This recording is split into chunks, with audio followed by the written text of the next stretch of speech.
Hi. I am Rachel and we are totally not robots. This is a channel dedicated to the best in retro gaming. Today we're taking a look at the Naxat Crush Pinball games. Honestly, some of the best video pinball games ever. We're also going to talk about games clearly inspired by them.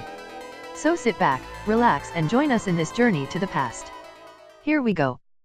It all started in 1988 when Naxat released Alien Crush on the PC Engine console, or how it's called in the West, TurboGrafx 16. Alien Crush was a very different kind of pinball game. The graphics are clearly influenced by the movie Alien, and designer H.R. Giger's work in general. Science fiction and fantasy themes ended up being prevalent throughout the whole series. When starting Alien Crush, you'll notice the layout of the playfield may be a bit different from what you're used to. The pinball table consists of two screens, one on top of the other, each with its own set of flippers. The ball may shift between the two, but there's no vertical scrolling. This means the transition between the playfields is not very smooth, and there's even a split-second pause in gameplay.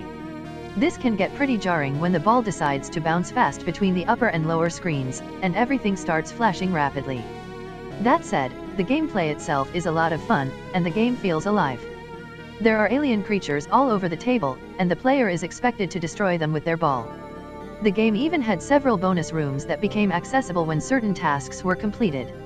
When starting a game, the player can choose ball speed and one of two available tracks to listen to during gameplay. Graphics were great for the time, even considering it was an early release on the console. Music feels synthy and sinister while fitting the horror sci-fi theme perfectly. Sound effects were clear and adequate, but basic. Alien Crush would eventually be re-released on Nintendo's Virtual Console and have a sequel on the Wii. To be honest, the sequel isn't bad, but we'd still recommend the original over it. All in all, especially when you take into account the release date, Alien Crush was an awesome first effort, and a great way to start the series.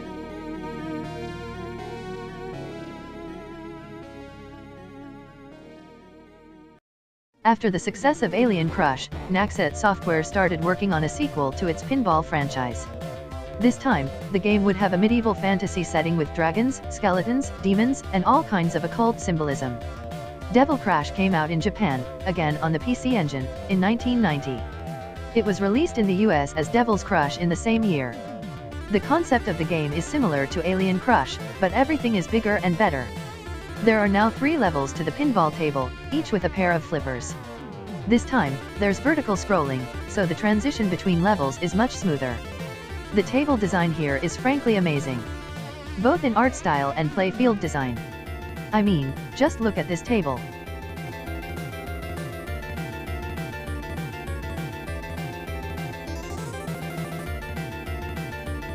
Graphically, the US and Japan versions are a bit different, as the US version of the game was subject to some minor censorship. All pentagrams were replaced by other types of star. As far as we know, that was it.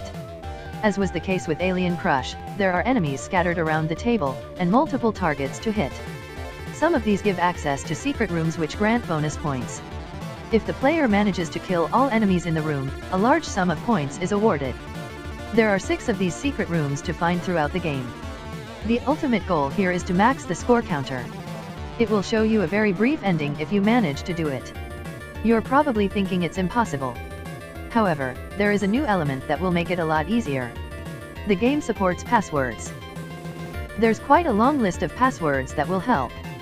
These can increase the number of balls available, instantly increase the number of points, or both. There are even passwords to see the ending just by inputting them. The music in Devil Crash is superb. The synthesized compositions here are frankly some of the best of the 16-bit generation of consoles. Composer Toshiaki Sakoda definitely makes the PC Engine shine. The sound effects are clear and punchy, and you can feel every hit. Everything sounds great in this game. Sound is a very strong part of the package. Overall, Devil Crash is everything a sequel should be. Everything is bigger and better. Graphics are better, sound is a lot better and the gameplay is much smoother with the scrolling screen. If you're into video pinball, you should definitely try this game. The year was 1991. The year's big blockbuster movie was Terminator 2. This was a great year for video games in general, but especially for Sega. Nintendo had just launched the SNES in North America, but Sega had managed to counter it effectively, with the launch of both Sonic the Hedgehog and the brawler Streets of Rage. This was the year Sega had proven themselves a contender in the US, and the Genesis was starting to take off in the region. It was also in 1991 that Technosoft decided to license Devil Crash from Naxat Soft to port the game to the Mega Drive in Japan. The end result was pretty stunning. Devil Crash MD was an enhanced port of Devil Crash for the Mega Drive. It features more bonus stages, more music tracks and generally more detail in the main table. The bonus stages were completely redesigned for this port, and the art in some of them just looks fantastic. However, since the Mega Drive can't display as many colors as the PC Engine, the main table looks a bit washed out in comparison. The main play field also appears to have been squashed a bit horizontally to fit a scoreboard on the right side. We would have preferred to have the full table instead, because honestly, the scoreboard is just wasted space. That said, when you take the game as a whole, the Mega Drive version is the definitive version of the game. The redesigned elements look great, and the new music fits the game like a glove, even if the new themes were not composed by Toshiaki Seikoda. The Mega Drive version had composers Toshihiro Yamanishi, Tadashi Yoshida, and Naosuke Harai on board to handle the music. They did a great job with it. If someone tells you the Mega Drive, or Genesis, has no good music, this is definitely a game to show off what it can do. In 1992, Devil Crash MD was published in the US and Europe by Tengen, with the name Dragon's Fury. The change was likely done to remove the word devil from the title. Also, all pentagrams were replaced with 5 pointed stars. Dragon's Fury was well received in the West. This is the most widely known version of the game. In fact, it was so successful, Tengen decided to do a sequel on their own, without Naxat or Technosoft's involvement. The result was Dragon's Revenge 1 year later.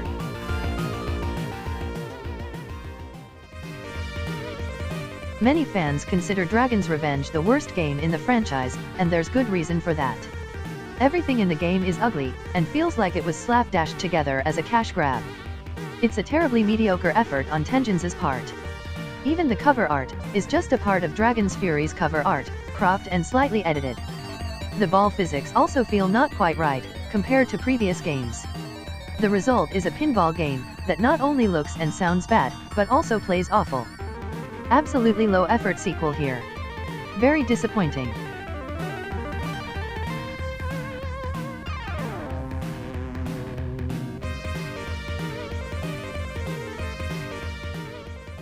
While Devil Crash MD was an enhanced port by Technosoft, and Dragon's Revenge was kind of a fake sequel by Tengen, Devil Crash did have a proper sequel developed by Naxat. This was called Jockey Crush, and it was released on the Super Nintendo in Japan, in 1992. The same year Devil Crash MD was released on the Mega Drive. A lot of fans don't know this game exists, because it never came out in the West. It remains Japanese exclusive to this day. It may have to do with the game's central theme. Ancient Japanese demon mythology. While the theme of the game is quite interesting, the game itself is a major step back from Devil Crash in every way. We can only speculate on what happened here. It may have been lack of experience with the Super Nintendo hardware, or quite simply, a smaller budget, but we couldn't help feeling a bit disappointed.